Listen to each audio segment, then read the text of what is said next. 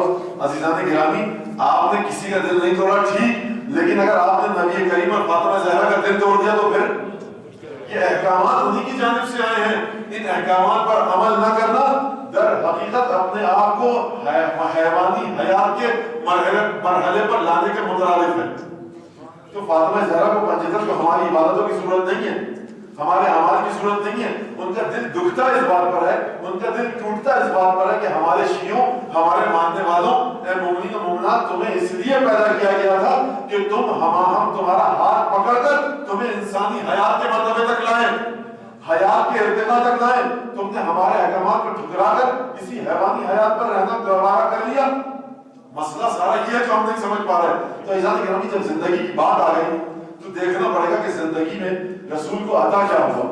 رسول پر جب خدا احسان جتلا رہا ہے اپنا اور رسول کی خصوصیت بتا رہا ہے تو عجیب انداز سے پروردگار نے اعلان کیا، وَلَقَدْ آتَيْنَاكَ سَبْعًا مِنَ الْمَثَانِي وَالْقُرْآنَ الْعَظِيمَ. اے میرے حبیب، ہم نے تجھے دیا کیا چیز عطا کی، کیا دیا؟ سبعًا من المثانی والقرآن العظیم، قرآن عظیم عطا کیا، سبعًا من المثانی عطا کیا. یہ سبعًا من المثانی کیا ہے؟ مفسرین نے اس کے بارے میں مختلف باتیں لکھی ہیں. بعض کہتے ہیں کہ اس سے مراد سورہ فاتحہ ہے. تو سورہ فاتحہ کی الگ خصوصیت ہے، پورے قرآن کی الگ خصوصیت ہے. جب ہی خدا سورہ فاتحہ کا بھی ذکر کر رہا ہے اور قرآن کا بھی ذکر کر رہا ہے. سورہ فاتحہ کی خصوصیت کیا ہے کہ سورہ فاتحہ کسی قرآن کے سپارے میں نہیں ہے. قرآن کی ابتدا اور افتتاح ہوتی ہے سورہ فاتحہ سے. اچھا، پھر کیا فرمایا؟ دیکھو پروردگار کہہ رہا ہے کہ دیکھو وَلَقَدْ آتَيْنَاكَ سَبْعًا مِنَ الْمَثَانِي وَالْقُرْآنِ الْعَظِيمِ. اے حبیب، ہم نے تجھے سبعًا من المثانی یعنی سورہ فاتحہ عطا کی اور ہم نے تجھے قرآن عظیم عطا کیا. اور اسی طرح سے ارشاد فرمایا وَكَانَ فَضْلُ اللَّهِ عَلَيْكَ عَظِيمًا. اے میرے حبیب، ہم نے تجھے وہ کچھ سکھایا جو تو نہیں جانتا تھا. اور اس کے بعد اسی طرح سے سورہ اقراء، سورہ رحمان، تمام کی آیات اگر پڑھنے لگے یہاں پر جو آپ کے ذہنوں میں بھی ہیں تو وہ صرف آیات کی تفصیل ہوگی. لیکن میں چاہتا ہوں کہ آپ اسی نقطے پر مرکوز رہ کر اپنی توجہ کو، بحث کو اور اپنی گفتگو کو آگے بڑھائیں. عزیزان گرامی، پاس یہ سمجھ میں آیا کہ ہم نے اپنے حبیب کو جو قرآن دیا یہ بڑی اہم چیز تھی. زندگی میں اگر حبیب کو کوئی چیز ملی تو وہ قرآن تھا. حیات کے بارے میں ہماری گفتگو ہے نا، اور توحید. تو توحید مقام وحدانیت سے، مقام الوہیت سے، پروردگار کی جانب سے، خدائے وحدہ لا شریک کی جانب سے جب نبی کو قرآن عطا کیا گیا تو پروردگار نے یہ کہا کہ ہم نے تجھے قرآن عظیم عطا کیا گیا، ہم نے تجھے قرآن عظیم عطا کیا اور یہ ہمارا جس پر احسان ہے. لہجہ آیت کا یہ ہے کہ ایک طرح سے احسان جتلایا جا رہا ہے، نعمتوں کو گنوایا جا رہا ہے. لَقَدْ آتَيْنَاكَ سَبْعًا مِنَ الْمَثَانِي وَالْقُرْآنِ الْعَظِيمِ. اچھا، اس قرآن کی خصوصیت کیا ہے؟ سورہ بقرہ میں اعلان کیا، دیکھو ان کنتم فی ریب مما نزلنا علی عبدنا فأتوا بسورۃ بمثلہ وادعوا شہداءکم. آیت اور آگے مختصر کر کے بس ترجمہ اس کا عرض کروں.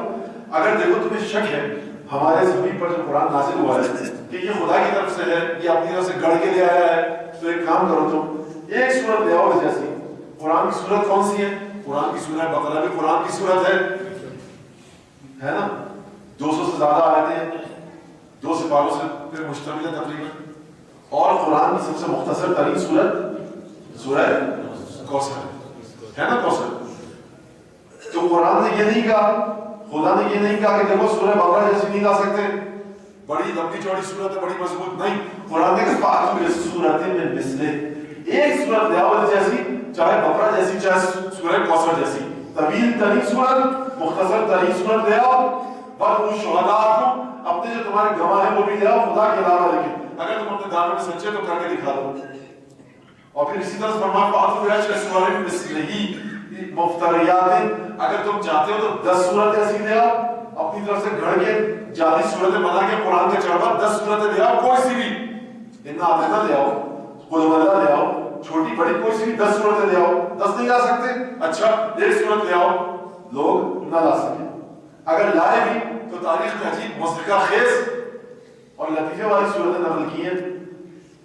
یا ضابطہ بالتصابتین دقیق ہم تلقین نصفہ کا فی الماء و نصفہ کا فی التین لرماء بہترین والے شارع کم نہیں ہے.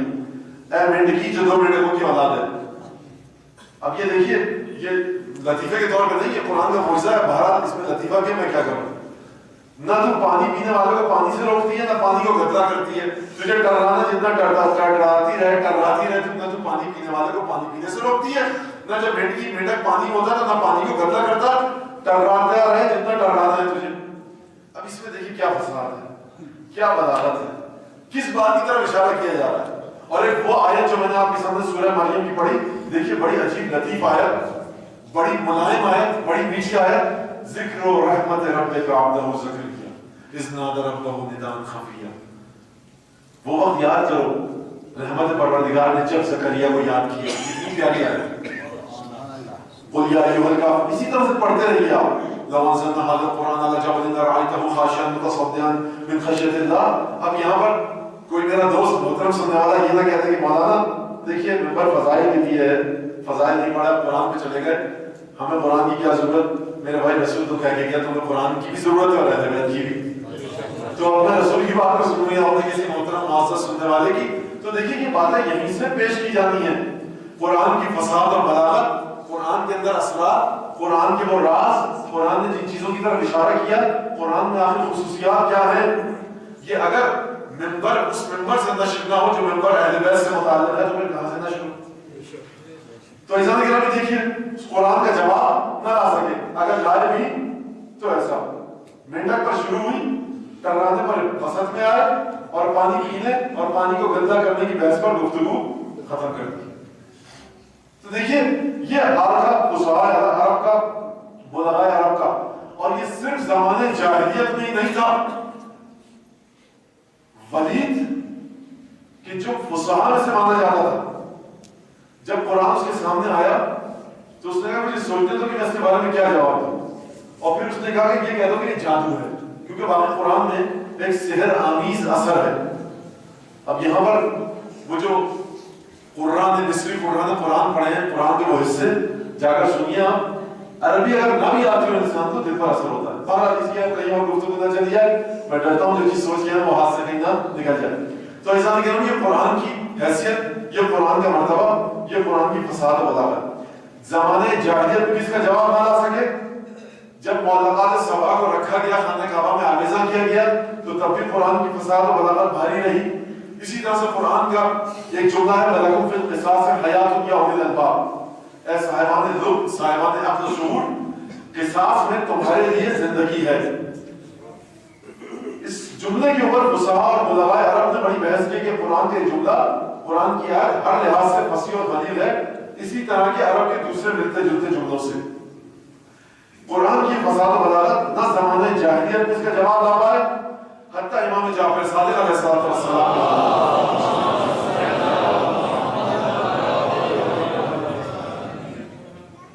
کہ جب ابن مخفع جو بڑا فصیح و بلیغ تھا، جس کو فارسی پر بھی عبور تھا، عربی پر بھی عبور تھا، سنسکرت پر بھی عبور تھا، اس کے جب دوستوں نے کہا کہ ہم قرآن کا جواب لانا چاہتے ہیں تو اس نے منع کیا، کہا کہ دیکھو اگر اسلام کے اوپر تمہیں نقصان کوئی وارد کرنا ہے، اگر اسلام پر کوئی ضربت لگانی ہے تو قرآن سے ٹکرائے بغیر لگاؤ. تم یہ کام نہیں کر سکتے، تم یہ کام نہیں کر سکتے. اور وہ ایک لمبا چوڑا واقعہ ہے، وہ واقعہ مجھے اس وقت سنانا مقصود نہیں ہے. تو دیکھیے ایسا نہیں کہہ رہا کہ قرآن کا کوئی جواب نہ لا سکا.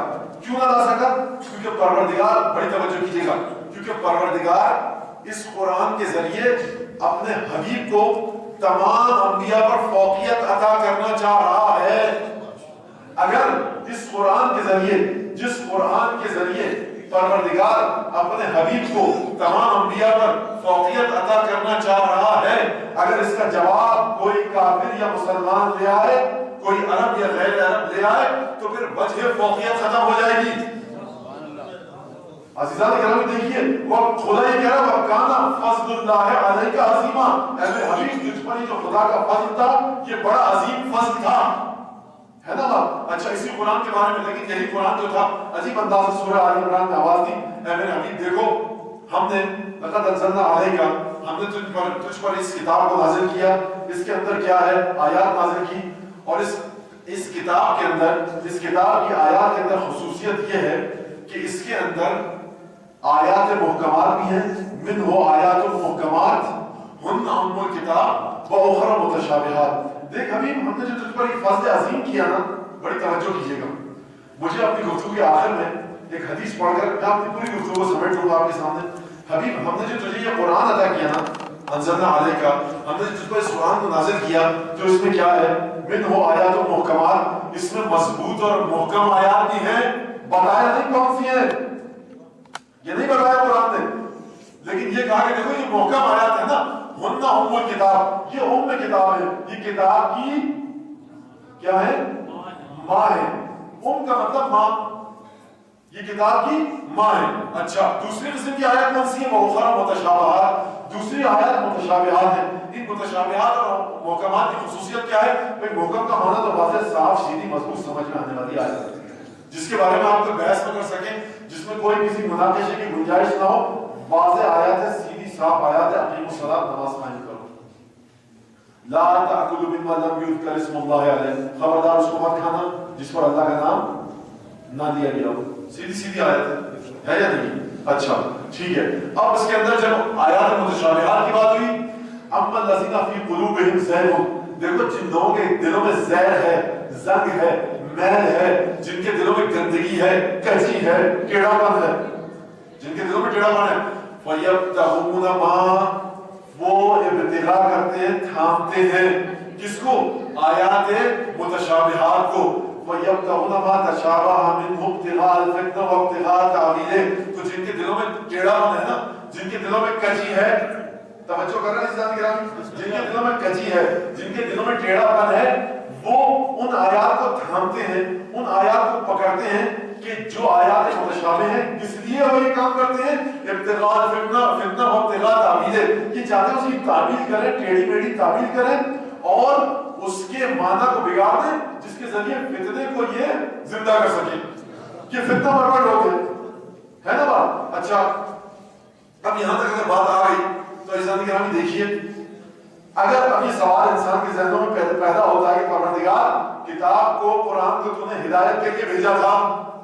آپ لوگ یقیناً اکتاہٹ کا موضوع بڑا اکتا دینے والا ہے, لیکن آپ لوگ بڑا توجہ سنیے گا, مجھے آخر میں نتیجہ دینا ہے, اور ایسا نتیجہ نہیں کہ ہواؤں میں گزر جائے, زندگی تک بھی لانا ہے اسے آپ کی اور اپنی خود, ہے نا بات؟ تو دیکھیے عزیزان گرامی, پروردگار سے کوئی یہ پوچھ سکتا ہے کہ پروردگار یہ جو تو کہہ رہا ہے کہ ہم نے اپنے نبی کو فوقیت دی, ہم نے اپنے نبی کو وجہ امتیاز دیا, ہم نے اپنے نبی کو برتری دی, وَكَانَ فَضْلُ اللَّهِ عَلَيْكَ عَظِيمًا, اس کتاب کے ذریعے ہم نے اپنے نبی کو فضیلت دی, اس کتاب کے ذریعے ہم نے اپنے نبی کو نور دیا, ہدایت, تو ساری آیات آپ کے سامنے دی, تو پروردگار اس میں آخر تو نے ایسی آیات رکھی ہی کیوں کہ جس کے ذریعے وہ لوگ جو فتنہ چاہتے ہیں, جو اس کی تعبیر کو کرنا چاہتے ہیں, جو منہ کی ناک سمجھ کے اسے موڑ دینا چاہتے ہیں, وہ اس سے تمسک کر سکیں, فتنہ پیدا کر سکیں. تو شاید خداوند تبارک و تعالیٰ کی جانب سے جواب آئے گا کہ دیکھو ہم نے کہہ دیا نا منہ آیات محکمات, اسی کتاب میں سے آیات محکمات بھی ہیں. ہن ام الکتاب, یہ کتاب کی ماں ہے, کتاب کی ماں ہے. یہ ماں ہوتی کیا ہے, ماں کی خصوصیت کیا ہوتی ہے؟ دیکھیے اب میں اس آیت کے حوالے سے نہیں, ام کے حوالے سے بات کر رہا ہوں. ماں کی خصوصیت کیا ہوتی ہے؟ ماں کی خصوصیت یہ ہوتی ہے کہ ہر موجود کہ جس کی کوئی ماں ہوتی ہے, اس کا ایک اپنی ماں سے, اپنے مادر سے, اپنی والدہ سے ایک خاص تعلق ہوتا ہے. ہوتا ہے یہ تو بات سبھی سمجھ میں آ گئی. اچھا وہ تعلق اس طرح کا ہوتا ہے, ماں کے پاس آ کر ایک خاص قسم کی سکون کا احساس ملتا ہے. حتیٰ آپ نے دیکھا ہوگا پاکستان میں ادبی ذوق ہمارے یہاں ٹرک ڈرائیور کا, رکشے ڈرائیور کا بہت اچھا ہے. یہ میں عذرائے مذاق نہیں کہہ رہا, واقعا اکثر لکھا ہوا نظر آئے گا کہ بہت بڑا اور اہم عقیدہ ہے کہ ٹرک ڈرائیور اور رکشے کے پیچھے, ٹیکسی کے پیچھے آپ کو لکھا ہوا نظر آئے گا ماں کی دعا. یہ بہت بڑا قرآنی اور حدیث سے نکالا ہوا عقیدہ ہے کہ جو اتنا زیادہ پھیلا ہے مسلم معاشرے میں کہ ماں کی دعا پر اتنا اعتقاد ہے کہ ہر خاص ماں دکھ رہا ہے کہ ماں کی دعا ہے نا. آپ اس سے کہتے ہیں کہ پڑوس میں بھی ہے, پڑوسی دعا کرتے ہیں, استاد کی دعا, مولانا کی دعا, نہیں وہاں مجھے دکھے گا ماں کی دعا. ایک خاص تعلق ہے, جو ماں جو تڑپ کے دعا کرتی ہے نا اپنی اولاد کے لیے, شاید وہ کوئی نہ کر سکے. اسی طرح سے ماں کے پاس آ کر سکون جس طرح سے ملتا ہے نا بچے کو, وہ کہیں اور کسی کے پاس سکون نہیں ملتا.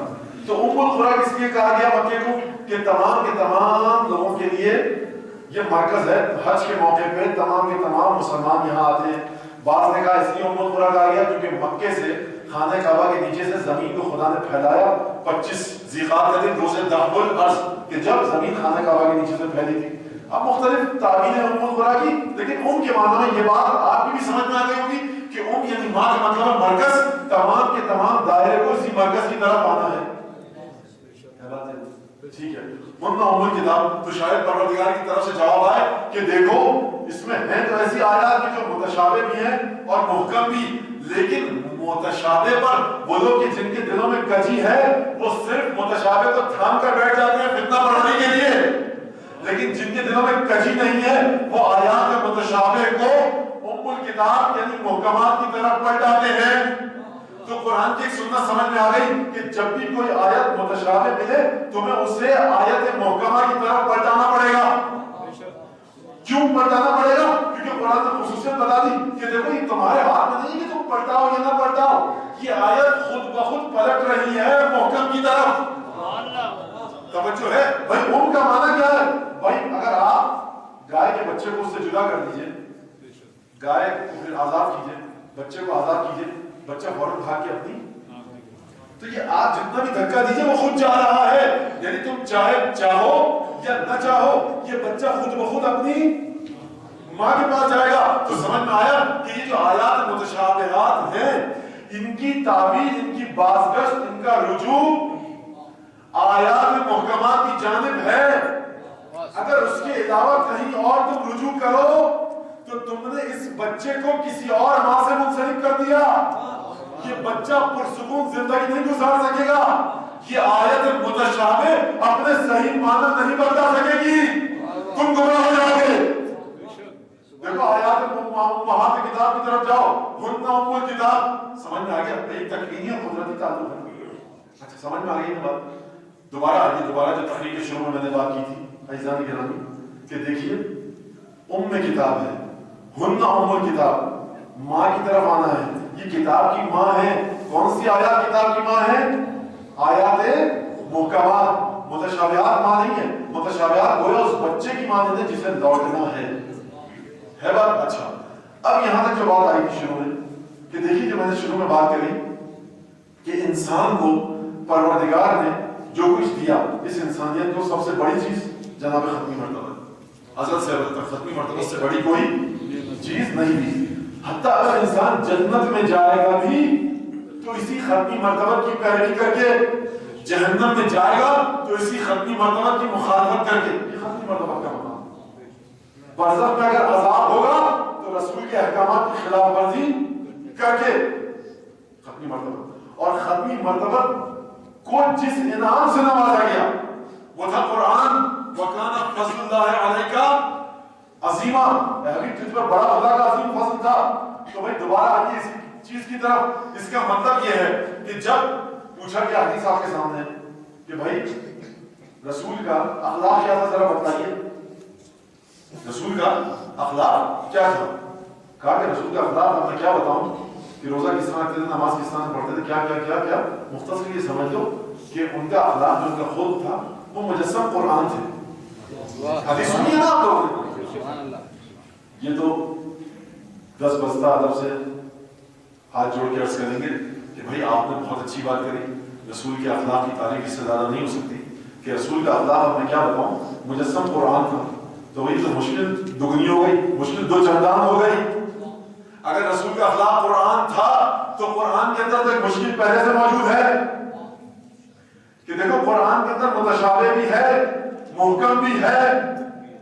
اگر آپ یہ فرما رہی ہیں کہ جناب رسول کا اخلاق قرآن تھا تو مجھ جیسا ایک ادنا قرآن کا طالب علم، ایک حقیر طالب علم قرآن کا، مجھے سوال پوچھنے میں حق بجانب ہے کہ اگر رسول کا اخلاق قرآن تھا تو قرآن میں دو طرح کی آیات ہیں، محکم بھی متشابہ بھی. رسول کا اخلاق جو محکم تھا وہ تو سمجھ میں آ جائے گا، جو رسول کا اخلاق متشابہ تھا اس کو کیسے سمجھیں؟ بھائی قرآن کے بارے میں تو قرآن میں مسئلہ حل کر دیا خدا نے کہ دیکھو ہن ام الکتاب. قرآن کی کچھ آیات ایسی ہیں جو کتاب کی ماں ہے، مادر ہے. والدہ نہیں کہنا چاہتا، خود مادر اور ام یعنی ماں ہے. قرآن میں تو مسئلہ حل ہو گیا آیات میں کہ متشابہ آیات کو آپ نے پلٹا دیا کس کی طرف؟ محکمات کی طرف. مسئلہ حل ہو گیا. بھائی رسول کا اخلاق مجسم چیز ہے، کبھی رسول کھانا کھا رہے ہیں، کبھی رسول کھانا نہیں کھا رہے، کبھی رسول نوافل پڑھ رہے ہیں، کبھی رسول واجبات پڑھ رہے ہیں، کبھی رسول نماز پڑھ رہے ہیں، اور اسی وقت رسول نماز چھوڑ کے جنگ کی تیاری کر رہے ہیں. تو ہم کس سے کیا پوچھیں کہ رسول نے جنگ کی تیاری کی تو کس وجہ سے، اس وقت نماز پڑھی تو کس وجہ سے، ابھی سر کے بال منڈوائے، یہ رسول کا دل چاہ رہا تھا، کوئی خاص حکم تھا یا نہیں، واجب ہے حج کے بعد بال کٹوانا، یہ رسول نے جو قربانی کی یہ واجب ہے یا نہیں، رسول نے کوئی منت مانی تھی اس لیے ایک قربانی کی. اگر بھائی اگر رسول کا ہر فعل واجب ہوگا تو مسلمانوں کی زندگی تو بڑی مشکل میں آ جائے گی. ہے بات کیا نہیں ہے؟ بھائی رسول نماز عجیب انداز سے پڑھتے تھے، عبادت عجیب انداز سے کرتے تھے، حتیٰ یتورم قدماہ، یہاں تک کہ رسول کے پائے مبارک متورم ہو جاتے تھے. اب مجھے اس سوال کا جواب دیجئے، اگر اتنی عبادت کرنا کہ جس سے رسول کے پاؤں متورم ہو جائیں، سوج جائیں، اگر واجب ہے تو ہمیں بھی کرنی پڑے گی. کاروبار زندگی کیسے چلے گا؟ اگر مستحب ہے تو ٹھیک ہے ہم نہیں کریں گے. سوال یہ ہے کہ پوچھیں کس سے، یہ پھر متشابہ ہو گیا رسول کی زندگی کا مسئلہ یا نہیں ہوا؟ یہ رسول کی زندگی کا مسئلہ متشابہ ہوا یا نہیں ہوا؟ تو دیکھنا پڑے گا کہ رسول کی زندگی میں بھی جس طرح سے کتابی قرآن میں ایک آیات کی ماں ہے جسے کتابی آیات کو اس طرف پلٹنا ہے، رسول کی زندگی میں بھی ایک ماں کا وجود ہونا چاہیے کہ جس کی جانب رسول کی زندگی کے امور کو لوٹایا جائے، رجوع کیا جائے، ارجاع دیا جائے، پلٹایا جائے اور اس ہستی سے پوچھا جائے کہ رسول نے کون سا کام کس وجہ سے کیا. سامنے سیدھی بات آپ کے سامنے پیش کریں. بس حضرت کرام دیکھیے، اسی لیے امام طبری سے جا کے پوچھیے، حافظ ابن حجر سے پوچھیے، حافظ ابن حجر اسقلانی سے پوچھیے، جناب حیثمی سے پوچھیے، انہوں نے کیا لکھا. عجیب بات لکھی کہ دیکھیے کلما دخلت علیہ قام الیہا ورحب بها وقبل یدها واجلسها مجلسا وکانت تکنہ بها، کہ دیکھیں فرمایا کہ جب بھی فاطمہ آتی تھی خود رسول خدا فاطمہ کے لیے اٹھ کھڑے ہوتے تھے، اپنی جگہ پر بٹھاتے تھے، فاطمہ کا ہاتھ چومتے تھے اور اس کے بعد یہیں پر بس نہیں، یہیں پر ختم نہیں کرتے روایت کو، بلکہ یہ کہا کہ فاطمہ کی کنیت یہ تھی کہ فاطمہ کو کہا جاتا تھا کہ فاطمہ اپنے باپ کی ماں ہے. تو سمجھ میں آیا حضرت گرامی، اگر سیرت کا کوئی مسئلہ مجہول ہو جائے، اگر رسول کی زندگی کا کوئی مسئلہ مجہول ہو جائے تو خبردار کہیں اور نہ جائیے گا، گمراہ ہو جائیں گے. آپ کو فاطمہ زہرا سے سیرت کا مسئلہ پوچھنا ہوگا.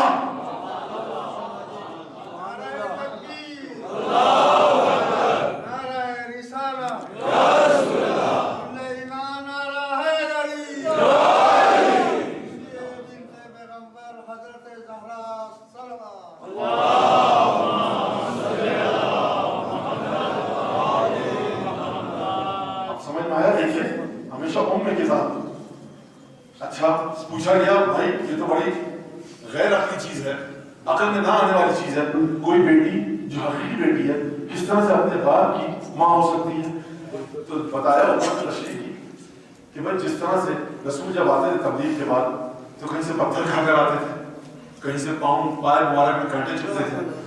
جب جناب سیدہ زخموں کو دھوتی تھی، صاف کرتی تھی، مرہم لگاتی تھی، پٹی باندھتی تھی، تو جناب اپنی مرتبت کو ایک سکون ملتا تھا جناب فاطمہ کی بارگاہ میں آنے. یعنی کہ بیٹی اتنی عظیم تھی کہ رسول کی اس فوج شدہ ماں کو جس کا انتقال ہو گیا رسول کے بچپنے میں، اس بیٹی نے اس کی کمی پوری کی. اتنی اور یہ نہیں فرمایا بلکہ فرمایا فاطمہ روح الذی بین جنبی، فاطمہ میری وہ روح ہے کہ جو تم دونوں میرے پہلوؤں کے درمیان ہے. اتنی نزدیکی، اتنی قربت. ایک سماعت ہے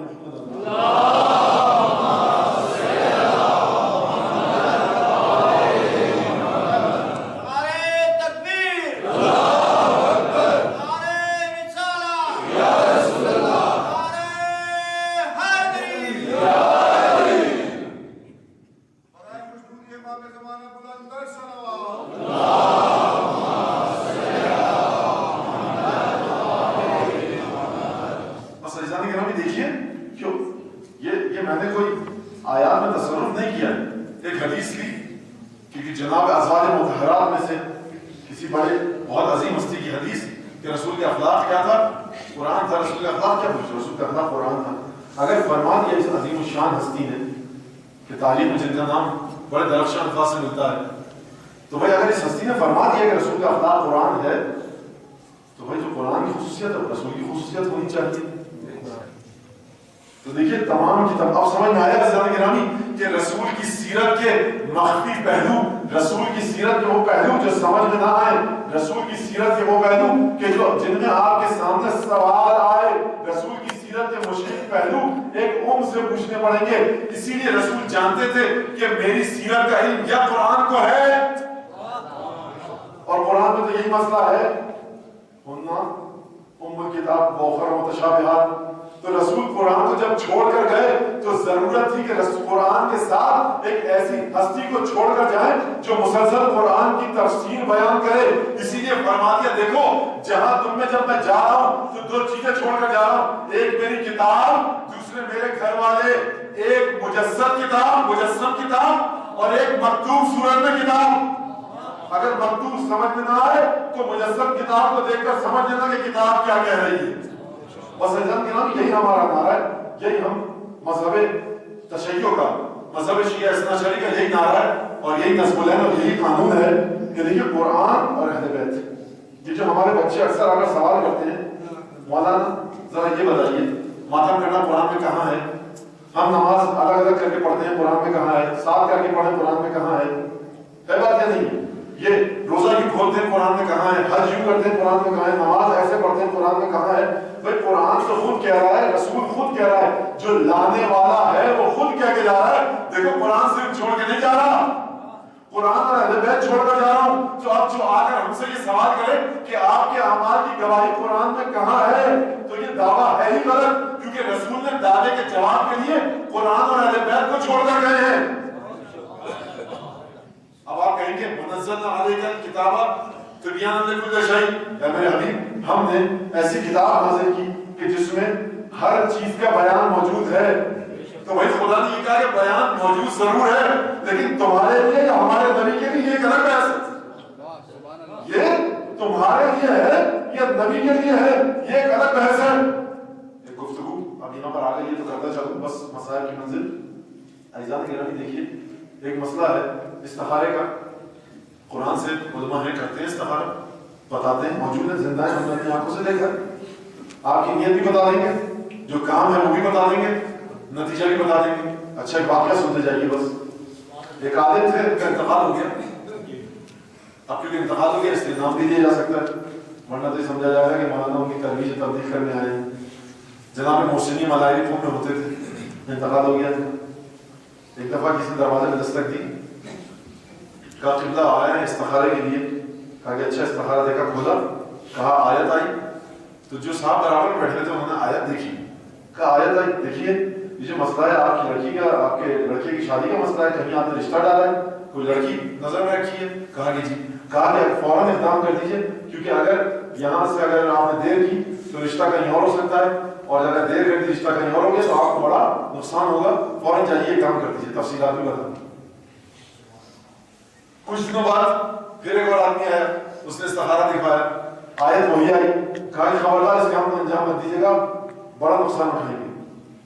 تو پوچھنے نے پوچھا کہ جملہ ایک ہی آیت دو مختلف جواب، ونزلنا علیک الکتاب، کیا خصوصیت تبیانا لکل شیء.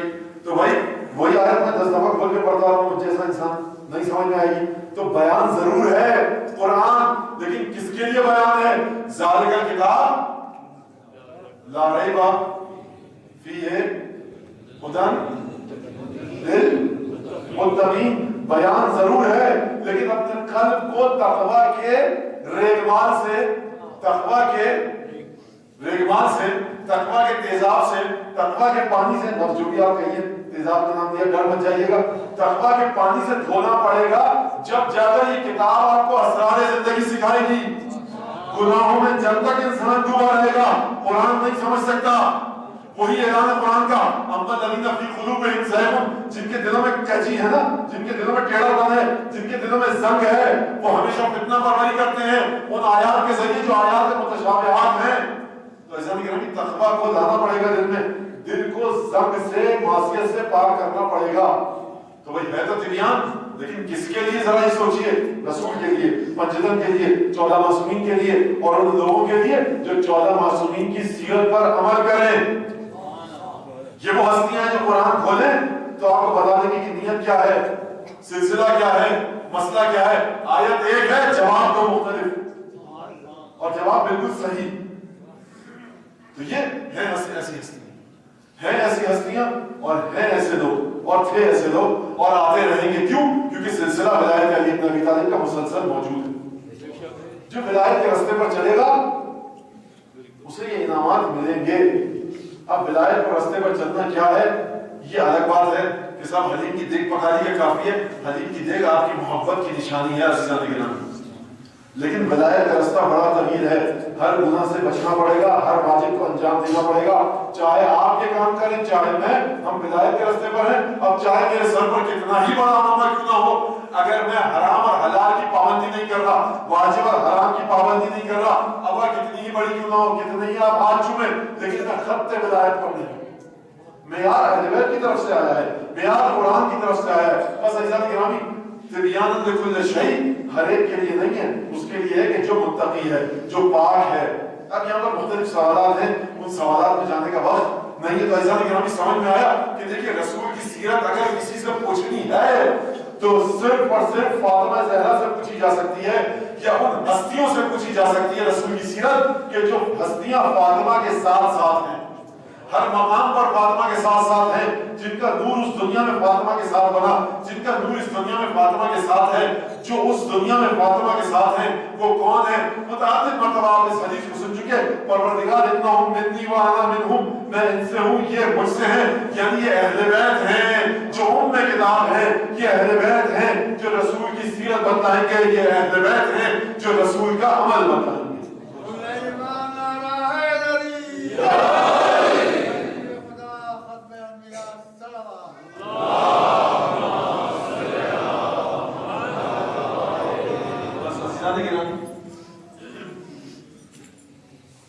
وقت پر انشاءاللہ کہ بس مسائل کی منزل آپ نے فضائل کو سنا۔ دیکھیے یہ مسائل انہی ہستیوں کے ہیں کہ جن کے فضائل تھے، اور دل واقعی اسی وجہ سے ہوتا ہے کہ جن کی فضیلتیں اتنی زیادہ تھیں، جو عرش الہی کے مکین تھے، جن کی مرضی کو خدا نے اپنی مرضی قرار دیا، جن کی مرضی کو خدا نے اپنی مرضی قرار دیا، یعنی مرضی الہی پر یہ ظلم روا رکھے گئے۔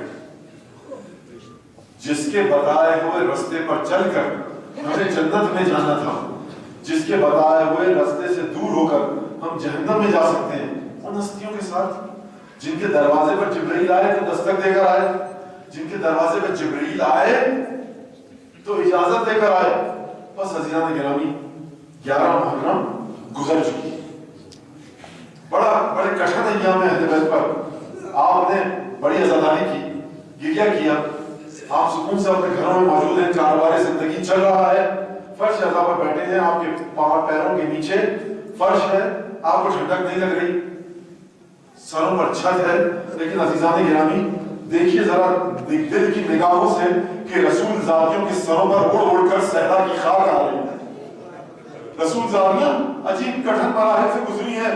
عزیزاں آپ نے سنا نا کہ شام غنیمہ کے بعد جب خیموں کو آگ لگائی گئی تو بیویوں کے پاس کوئی جائے پناہ نہ تھی، ایک تشنگی کا عالم، بھوک اور پیاس کا عالم۔ رات کس طرح سے شہزادیوں نے گزاری مجھے نہیں سمجھ میں آتا کہ آخر اتنی کٹھن رات ان کے دلوں میں طاقت کہاں سے آئی۔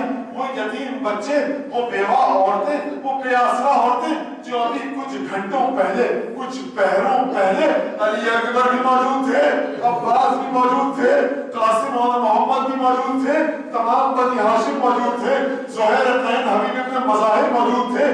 بیویوں کو کسی قسم کا خوف نہ تھا، لیکن اب حال یہ ہے کہ کچھ پہروں پہلے جو عباس خیموں کے گرد پہرا دے رہا تھا، اب وہ عباس شانے کٹا کر ترائی پہ سو گیا، اور اب اس عباس کی بہن خیموں کا پہرا دے رہی ہے۔ اس عباس کی بہن خیموں کا پہرا دے رہی ہے۔ عزیزان گرامی شام غنیمہ گزری، 11 محرم کی رات گزری، 11 محرم کا دن طلوع ہوا، وقت ظہر حکم دیا گیا ناقوں کو تیار کیا جائے. ناقے کس لیے تیار کیے جائیں؟ ارے جلدی چلو امیر عبید اللہ ابن زیاد کی بارگاہ میں, عبید اللہ ابن زیاد کے دربار میں تمہیں پہنچنا ہے.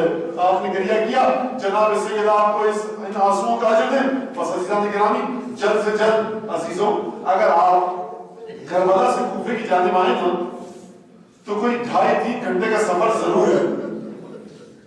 بے گجاوا بے محمد اونٹوں پر بٹھا کر ان بیویوں کو جس سرر کے ساتھ کوفے لایا گیا نا تو مجھے نہیں سمجھ میں آتی ایک بات اب سمجھ میں آ گئی کہ وہ جو رستے میں چھوٹے چھوٹے بچوں کی کچھ خبریں ہیں نا تو بعض تواریخ میں لکھا ہے کہ اہل بیت کے بچے ناؤں سے گرتے جاتے تھے. بعد میں لوگوں نے آ کر انہیں دفن کیا. ظالم حکم یہ تھا کہ دیکھو بچے گرتے رہے لیکن قافلہ اسی طرح آگے بڑھتا رہے, قافلہ اسی طرح آگے بڑھتا رہے.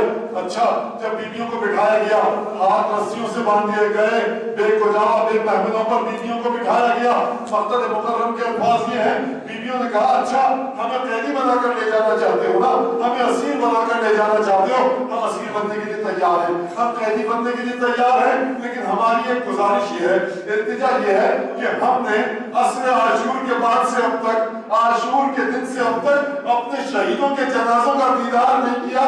کئی گھنٹے گزر گئے, ہم چاہتے ہیں کہ اپنے شہداء کے جنازوں کا دیدار کر لیں. بس عزیزان گرامی کہا کہ اچھا ٹھیک ہے. اب قافلے کو قتلگاہ سے گزارا گیا. اب جناب زینب نے جب یہ دیکھا نا تو ایک دفعہ اپنے سر مبارک کو محمل پر مارا. فاطمہ کی بیٹی کے سر مبارک سے خون بہہ نکلا. اس سے پہلے کہ ناقے کو زمین پر بٹھایا جاتا جناب زینب نے اپنے آپ کو ناقے سے زمین پر گرا دیا. یعنی اعلان کرنا چاہ رہی ہے بھائی حسین جو نے شہادت سے پہلے اپنی پیشانی پر پتھر کھایا نا, دیکھ یہ زینب کی پیشانی زخمی. بھائی حسین تو کربلا کی گرم ریت پر گرا نا اپنے گھوڑے سے, دیکھ زینب نے تیری یاد میں اپنے آپ کو ناقے سے زمین پر گرا دیا. اب عزیزان گرامی ایک دفعہ زینب دوڑتی ہوئی آئی, چاہتی ہے کہ اپنے بھائی کی لاشیں کو گلے لگائیں, لیکن کس طرح گلے لگائے؟ بدن میں تیر پیوست ہے, بدن زخموں سے چور چور ہے. بس ایک دفعہ زینب نے دیکھا اور ایک سوال کیا لاشیں سے, انت اخی, کیا تو ہی میرا بھائی ہے؟ بس عزیزان گرامی عجیب کام کیا, بھائی بہن جا رہی ہے, ظالموں کے دربار میں جانا ہے. وہ زینب نے ایک عجیب کام کیا, زمین گرم پر جھکی, کٹے ہوئے گلے کا بوسہ لیا. اب زینب پر گریہ طاری ہوا. زینب تیار نہیں ہے بھائی کے لاشوں کو چھوڑنے کو. ایک دفعہ حکم دیا گیا عمر صاحب کی جانب سے بیویوں کو لاشوں سے جدا کیا جائے. فوجیوں نے حکم دیا بیویوں جلدی سے ناکوں پر بیٹھ جاؤ. بیویوں نے حکم ماننے سے انکار کر دیا.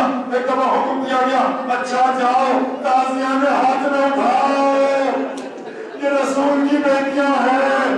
بس ایک دفعہ تازیانوں کی بارش پشت پر ہو گئی. اب جب